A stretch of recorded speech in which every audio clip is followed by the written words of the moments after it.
Now we are well on track toward unlocking the mysteries of some of those special abilities. Progress in brain research has been due both to the increasing number of scientists interested in studying the brain and to unprecedented technological innovations. These new tools give us a window to the brain.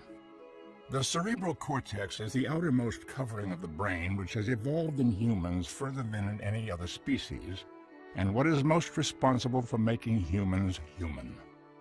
It is also the structure most associated with higher mental functions. With its multiple folds, ridges, and grooves, the cortex is made up of two similar-looking hemispheres joined at the middle by an extensive bundle of nerve fibers which cross from side to side. One of the keys to understanding the brain is to recognize that nerve cells are highly interconnected. Any given nerve cell may make thousands of connections with other nerve cells. The orange-looking surface in this image is the cerebral cortex. Since the size of the brain is limited by the space within the skull, the only way to increase the amount of cortical tissue is to fold it. With a specialized method, we can look deep into the cortex and see individual cells. Here they appear black and have branches coming from them. As magnification increases, we see greater detail in the network of the branches. These are dendrites, which are the appendages of neurons which will receive synaptic connections from other cells. Connections are made with another specialized process called an axon. The place where communication occurs between an axon and a dendrite is called a synapse. Synapses are the communication links between neurons. Remember, thousands can occur along a single dendrite. Understanding how neuronal communication occurs at the synapse is one key to understanding the most interesting questions, like how memories are stored and how learning occurs. Indeed, scientists now believe that disruptions of normal activity occurring at synapses are involved in several of the disorders we call mental illness. Our current understanding of how synapses work is represented in this computer animation. As we dive deeper into the cell's own structure down into a single axon terminal at a synapse, we see small round objects which are the synaptic vesicles. They are like tiny balloons, miniature containers filled with chemical neurotransmitters. When an electrical impulse reaches the nerve terminal, proteins in the watery soup orchestrate the movement of these vesicles toward the membrane, forming one side of the synapse. The visualization is slowed down here, but in real time this process happens in less than 1,000th of a second. As the transmitter-filled vesicles touch the inside of the nerve terminal membrane, their own membrane fuses with it. When this happens, the inside of the vesicle opens into the synaptic cleft and transmitter molecules diffuse across this tiny space to reach their target receptors on the other side. This causes electrical conduction to occur, completing the propagation of the neuronal message across the cleft. The processes of neural conduction and neurotransmission occur by the billions throughout the human brain. It is this complex interplay of chemical, electrical, and physical events which underlies the rich tapestry of everyday experiences, the sights we see, the sounds we hear, the feelings we experience, the activities we initiate, and the ideas we ponder. Even slight errors or variations in any of these neural events can lead to the kind of abnormalities which underlie most of brain disorders, including mental illness.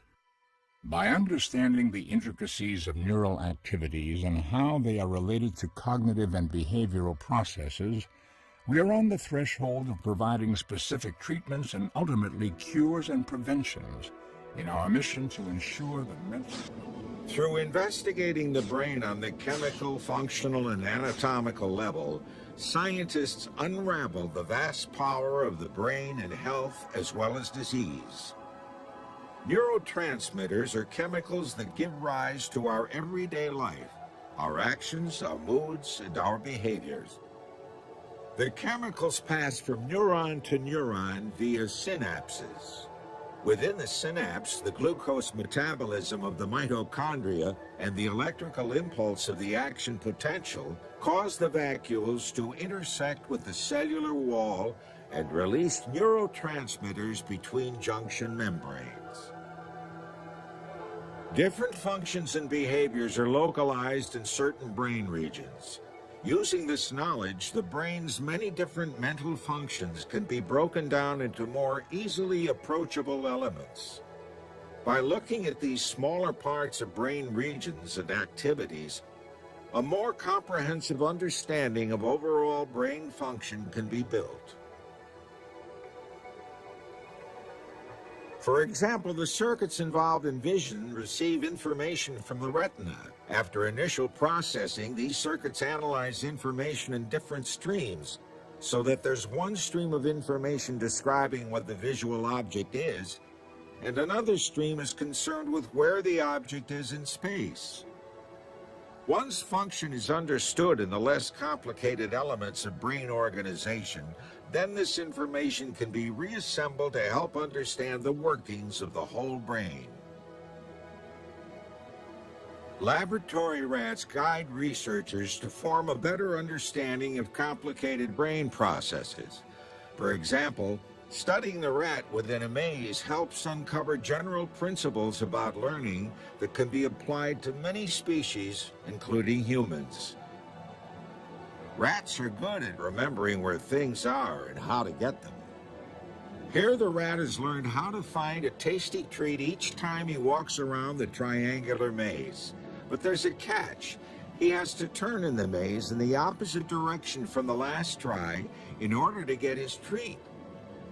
First left, then right, then left, then right. Using sophisticated techniques, it's possible to listen to the sounds of groups of brain cells firing before the rat makes his left-right decisions. Listen how the neurons fire very quickly just before he makes his turns. That is the sound of his brain cells remembering where the treat is and where to get it. The lessons learned from the rat can be used to understand a similar process in the human brain. To do that, scientists can use technologies developed in recent decades, such as functional magnetic resonance imaging, or fMRI. This allows the imaging of functional activity in the living brain. The fMRI machine makes it possible to take pictures of activity within a living brain. This is not a picture of the neurons or pathways, but instead it's an image of the activity occurring among those neurons and pathways. This is an indirect approach as it uses a marker for neuronal firing. In this case, it detects blood flow and blood oxygenation to provide maps of brain activity. We can see the localized increases in blood flow as the brain capillaries expand in size. Blood flows more rapidly through a larger tube. This increase can be used to map brain activity in response to specific tasks and stimuli, like remembering. As with all other organs, the brain is subject to malfunction. Complex problems like understanding depression and schizophrenia can now be addressed using these and other techniques. Here's an example of the kind of information we get when comparing the brains of normal and mentally ill people. The image on the left is from a normal subject. On the right is a schizophrenia patient, where we can see the vast differences in the amount and location of brain activity. Clearly, several systems, including higher cognitive processes, hearing and movement, are impacted in this disease. Imaging provides a way to identify how the brain processes information differently in schizophrenia. As scientists are learning more about brain circuitry, they are learning more about which circuits are involved with specific tasks. This makes it possible to compare brain regions in healthy people and people with mental illnesses. However, mental disorders are very complicated and still not well understood. These disorders affect our most complex brain processes, like thinking, mood, and behavior.